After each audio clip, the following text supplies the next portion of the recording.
जाहिद और अमारा पथरीले मैदानों से गुजरते हैं जहां आसमान एक गैर फितरी जामनी रंग में डूबा हुआ है। पहाड़ खामोश देवों की तरह खड़े हैं, उनकी चोटियां स्याह बादलों में गुम हो चुकी हैं। एक सर्द हवा उनके खिलाफ चलती है, जैसे उन्हें वापस धकेलना चाहती हो। जाहिद आंखें तंग करता है। ये तारीकी हमें खबरदार कर रही है। अमारा फिर भी आगे बढ़ती है। तो फिर हम इसी के अंदर से गुजर जाएंगे। वो एक ऐसी वादी में उतरते हैं जहां कदमों की आवाज तक गायब हो जाती है। ना परिंदे, ना पत्तों की सरसराहट, ना कोई बाज़गश्त, सिर्फ खला। अमारा की आवाज ऐसे लगती है जैसे किसी ना खत्म होने वाली खामोशी में निगल ली गई हो। जाहिद मशल को मजबूती से थामे रखता है, हालांकि यहां कोई शोला जिंदा नहीं रह सकता। एक धुंधला सा साया वादी की दीवारों के साथ साथ सरकता है, निगाह रखे हुए। वादी के इख्तिताम पर एक बुलंद कामत जरा पोश वजूद खड़ा है। सियाह धात, दहकती सुर्ख आंखें और एक अजीम नेजा थामे हुए। निगहबान बगैर होंठ हिलाए बोलता है, शाम के रास्ते से कोई नहीं गुजर सकता जब तक उसके पास रोशनी की मोहर न हो। अमारा अपना रोशन हाथ बुलंद करती है। कलमी पत्थर की तवानाई अब भी उसमें मौजजन है। निगहबान नेजा नीचा कर लेता है। अपना रिश्ता साबित करो, अपनी यकजहती साबित करो। जमीन लरज उठती है और आग का एक दायरा उनके गिर्द बन जाता है।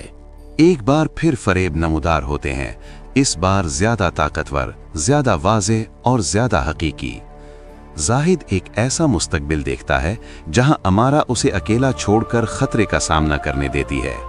अमारा एक ऐसा मुस्तकबिल देखती है जहां जाहिद तारीकी में गिर जाता है और उसका इल्जाम उस पर रखता है। उनके खौफ जिस्मानी शक्ल इख्तियार कर लेते हैं, साए जैसे हमजाद। जाहिद का हमजाद शक की ठंडी तलवार से उस पर वार करता है। अमारा का हमजाद उसे एहसास जुर्म की जंजीरों में जकड़ लेता है।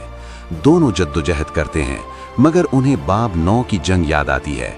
वो सिर्फ साथ हों तो जीत सकते हैं। जाहिद चीखता है, अमारा साथ। अमारा हाथ बढ़ाती है, उनकी उंगलियां जुड़ती हैं, एक शानदार रोशनी फूटती है और हमजाद लम्हों में बिखर जाते हैं। आग का दायरा बुझ जाता है। तारीकी निगहबान घुटने टेक देता है। रोशनी की मोहर तुम्हें कबूल करती है। किले का रास्ता खुल गया है। वो पहाड़ में तराशा गया एक अजीम पथरीला दरवाजा खोल देता है। अंदर जाने से पहले जाहिद अमारा की तरफ देखता है। जो भी अंदर हमारा मुंतजिर हो, हम उसे एक साथ झेलेंगे। अमारा हल्की सी मुस्कुराहट के साथ जवाब देती है। उसकी आंखें रोशन हैं, हमेशा। दरवाजे के अंदर एक तंग रास्ता है जो एक वसी खाई के ऊपर मुअल्लक है। सामने शाम का किला बुलंद होता है। स्याह पत्थर और जलती हुई सुर्ख तवानाई से बना एक अजीम ढांचा जो खाई के ऊपर एक जिंदा साए की तरह मुअल्लक है। ऊपर गरज चमक होती है, हालांकि कोई तूफान मौजूद नहीं। किला दिल की धड़कन की तरह धड़कता है। जाहिद सरगोशी करता है, ये जगह जिंदा है। किले तक पहुंचने से पहले एक नई मौजूदगी जाहिर होती है। चांदी के ज़िरा में मलबूस एक औरत, आंखें बनफशी रोशनी से चमक रही हैं, चेहरा आधे मास्क में छुपा हुआ। वो वकार से रास्ते में आ खड़ी होती है। मैं सेरा हूं, शाम की मुहाफिज। वापस लौट जाओ ए रोशनी के बच्चों, ये जगह उम्मीद को निगल लेती है। अमारा आगे बढ़ती है। हम वापस नहीं जा सकते, बहुत कुछ इस पर मुनहसिर है। सेरा उन्हें गौर से देखती है। तो फिर तुम पर्दे के पार छुपे सच को ढूंढने आए हो या किसी को? जाहिद का जबड़ा सख्त हो जाता है। हम इस तारीकी के मनबा की तलाश में हैं। सेरा की आंखों में हल्की सी हैरत झलकती है। तो फिर तुम्हारी असल आजमाइश अब शुरू होती है। किले के दरवाजे मध्यम रोशनी से चमकते हैं, अमारा के कलमी पत्थर की तवानाई को पहचानते हुए।